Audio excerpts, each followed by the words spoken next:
6.2 का बच्चों तीसरा क्वेश्चन।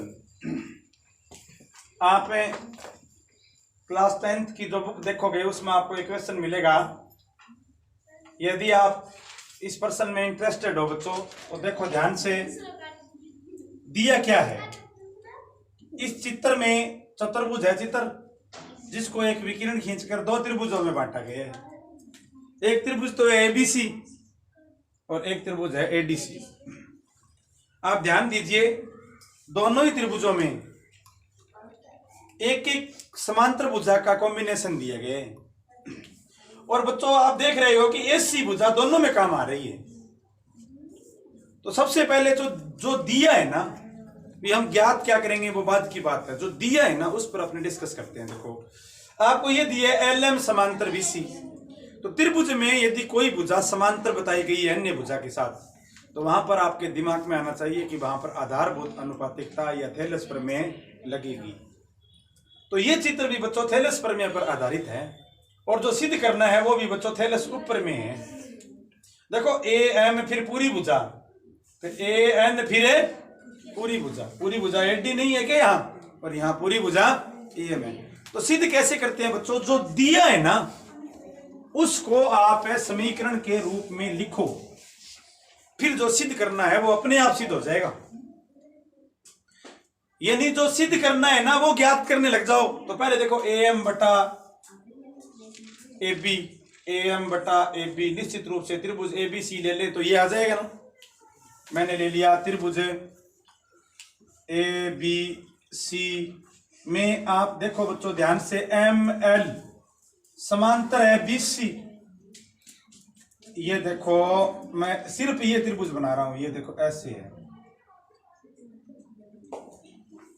ए बी सी, ये भुजा इसके साथ समांतर है, और ये है एम और ये है एल।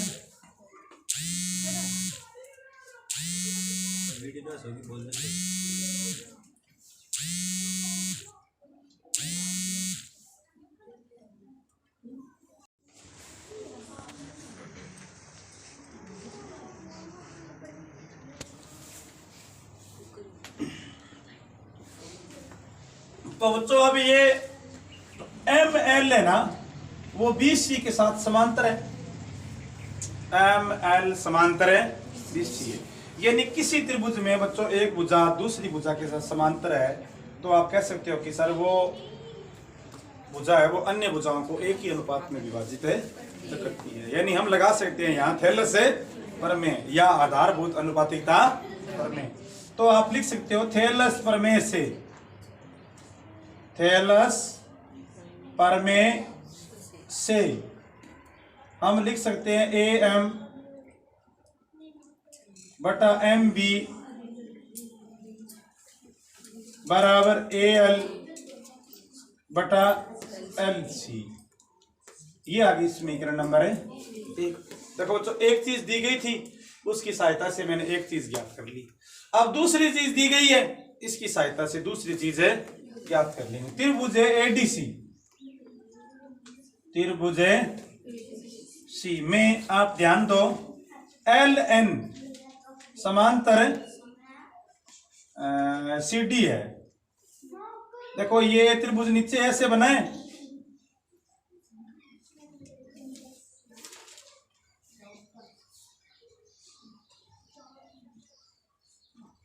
ये इस प्रकार से समांतर है ए सी डी एल एन।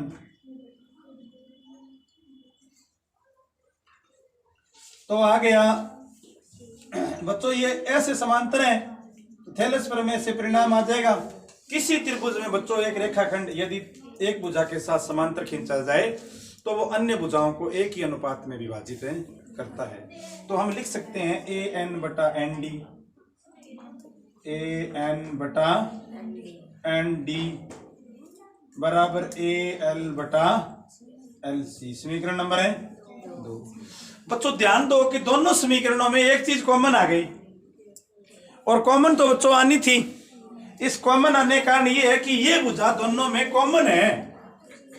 ये जो भुजा देख रहे हो आप ए सी, वो दोनों भुजाओं में कॉमन है, इसलिए समीकरण 1 समीकरण 2 के बराबर आ गई। तो अब समीकरण 1 व 2 से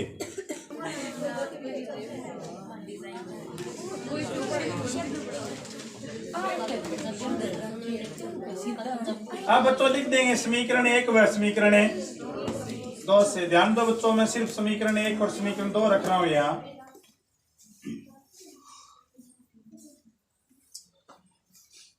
देखो बच्चों, ऊपर वाले त्रिभुज में भी ये भुजा काम आ रही है, नीचे वाले त्रिभुज में भी ये भुजा काम आ रही है।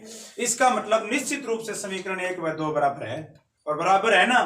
और बराबर लिखने का तरीका ये होता है बच्चों कि जो भाग बराबर हो वो बराबर छोड़ दें, और जो भाग बराबर नहीं हो वो भाग बराबर लिख दें।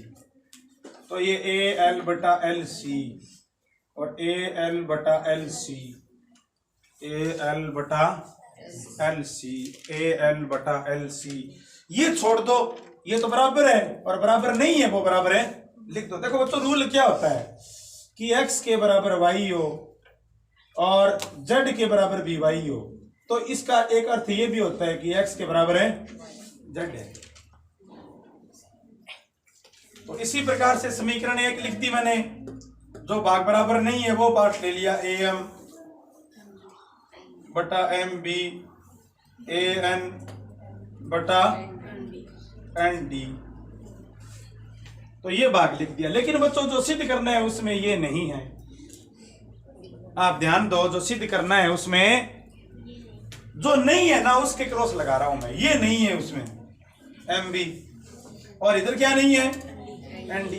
तो इसको यहां से हटाएंगे, इसको डिलीट करेंगे, और डिलीट करने का तरीका मैंने बता रखा है आपको। यदि हर डिलीट करना है तो पहले विलोमानुपात लेंगे। क्या लेंगे? तो लिख देंगे विलोमानुपात लेने पर उल्टा कर दो इसको, एम बी बटा ए एम एन डी बटा ए एन। अब बच्चों आपको अंश डिलीट, ये अंश बन गया, अंश डिलीट करना है, और जब अंश डिलीट करना हो तो क्या लेते हैं? योगानुपात। तो अब ले लेंगे बच्चों योगानुपात लेने पर, by taking addition reaction ratio, sorry, योगानुपात लेने पर, तो एम बी बटा ए एम प्लस 1 दोनों साइड में एक एक ऐड कर देंगे, एन डी बटा ए एन प्लस 1, इधर आ गया ए एम, इधर आ गया ए एन, अब आ गया m b plus a m और एन डी, इधर आ गया ए एन। एम बी में ए एम जोड़ो, एम बी में ए एम जोड़ा तो आ गया ए बी बटा ए एम, और एन डी में ए एन जोड़ा, एन डी ए एन बराबर आ गया ए डी, तो आ गया ए बटा ए एन। यही बच्चों सीधे करना था।